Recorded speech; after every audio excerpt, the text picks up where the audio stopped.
जय श्री राधे दोस्तों, आज मैं आपको ऐसे संत के दर्शन कराने जा रही हूँ जिनकी माताजी सिर्फ 2 दिन के बच्चे को गंगा जी में प्रभावित कर गई थी। आज मैं आपको कलयुग के कर्ण के दर्शन कराने जा रही हूँ, अद्भुत संत के दर्शन कराने जा रही हूँ। धर्म की रक्षा के लिए उनकी माताजी गंगा माँ की गोद में प्रभावित कर गई थी। आप बहुत भाग्यशाली हो, ऐसे विचित्र संत के दर्शन करने जा रहे हो।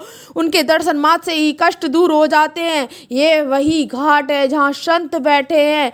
चलिए दोस्तों, मैं आपके ऐसे संत महात्मा से बात कराती हूँ। दोस्तों, इस वीडियो सनातन धर्म के लिए इतना फैलाओ कि आप भी के सनातन में शक्ति में कोई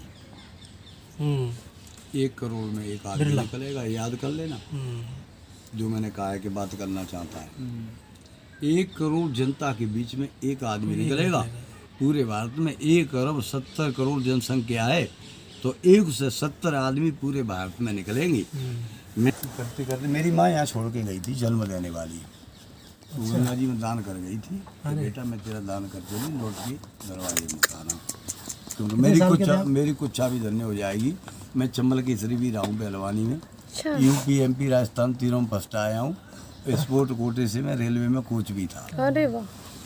पर ये सब बातों को छोड़ो, इनसे कुछ, ये तो सब नकली थी। कितने वर्ष के थे आप जब माता जी छोड़ गई थी? मेरी माँ को छोड़े करीब 25 साल हो गए। अच्छा।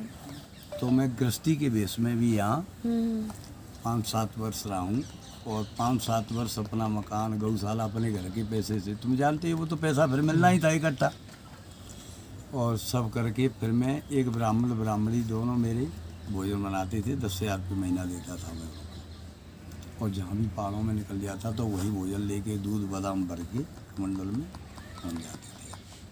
और हम गवाह भी हैं इस चीज़ के। हाँ, ये सब थे पहले, ये भी थे। ये सबसे पहले हम इन्हीं के यहाँ आए थे, कुटिया हमारे पास आए गृहस्थी थे, और सब कर गुरु के। तो फिर मेरी माँ ने मुझे संकल्प करा दिया था। मामा का लड़का भी था, हमारी माँ पारासत थी। तो पारासत वंश थोड़ा खतरनाक भी होता है। तो उसने ये ऐसा सोच के किया था कि वो पैसा नहीं हाथ में छूती थी। गृहस्थी में रहते हुए कभी उसने हाथ में पैसा नहीं छुआ, पैरों में चप्पल नहीं पहनी, धोती के नीचे पेटीकोट नहीं बांधा, बिलारी के नीचे जर्सी तो बहुत दूर हो गई, बनियान भी ना पहनी। भजन करती, बच्चे भी पैदा किए, सारे काम किए, लेकिन भजन से मतलब रखा उसने जीवन में सारे जन्म। यहाँ भी आ जाती तो हमारी उसकी बोलचाल नहीं थी। ऐसे नहीं कि लड़ाई, मतलब हम वैसे दूर रहते थे कि कोई किसी से बोलने का मैटर तो खत्म हो गया, ये तो मेरा दान कर गई तो मेरा तो इसका रिश्ता ही खत्म हो गया।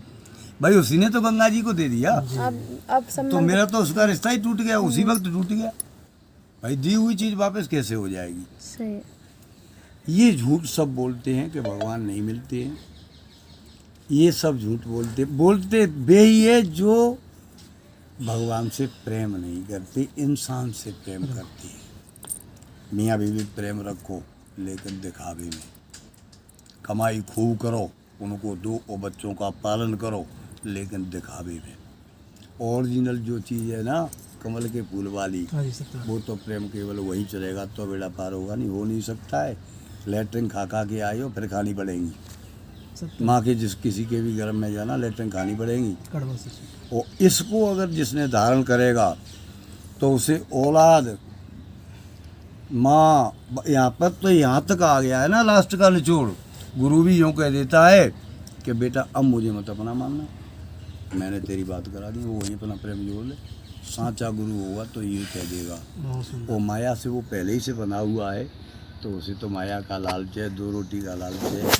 हम तो सबसे कहते हैं, हमें तो भैया धरती पे किसी से कोई लालच नहीं। धरती पे तो किसी से, यानी मैं तो धरती माता को भी नमस्कार करता हूँ। कई बार कहता हूँ अकेले में कि तुमसे कोई जगह तो चाहिए ही, तो फिर मैं तो फिर आने की भी तुमसे मैंने कर रहा हूँ, कोई बुलाना मत, कोई भूल हो जाए तो भी तुम मत बुला लेना, मेरा निवेदन है। दुनिया तो यहाँ मकान और ईंट मांगती है, हम यूँ कहते हैं माँ कभी बुला मत लेना। वैसे तो हमारे परिवार ही नहीं आने देगा, हमारा परिवार ही इतना पक्का है कि उसकी ताकत बहुत तगड़ी है। हमारे परिवार की ताकत अलग है। पंडित जी बोले मैं तेरी माँ नहीं, मैं, तू मेरी माँ कैसे हो गई? तेने मुझे पहना किया? बोले कि नहीं किया, मैं नहीं किया। ये जब गीता, भागवत, रामायण, इन सब का निचोड़ आ जाता है, सब चीज़ का पूरा तथ्य इकट्ठा होता है, उसके बाद आत्मा को पहचानने वाले सन्यासी का ज्ञान वहाँ से शुरू होता है। वो बैठे बैठे कुछ भी बता सकता है, जहाँ बैठा होगा वहीं से बता देगा। क्यों बता देगा? कि उसका मोह धरती पे किसी से नहीं है। मेरे यहाँ 150 चेला हैं, ऐसे चेली भी बहुत हैं, लेकिन मैं इन सबको गंगा किनारे यही बोलता हूँ कि मैं तुम्हारा नहीं हूँ, याद रखना, कहीं तुम्हारे मन में धोखा हो जाए। और मैं तुमसे भी कहता हूँ कि तुम मुझे अपना मत मानो, या कोई किसी को अपना मत मानो, किसी का कोई है ही नहीं। अगर किसी ने एक को मियाँ को मान लिया कि मेरा है, बीवी को मान लिया कि मेरी है, बेटा को मान लिया कि मेरा है, कि बेटी को मान लिया कि मेरा है, तो कल्याण नहीं होगा, याद रखना। बंदों प्रथम महीश्वर चरना, मोह जनित संशय सब।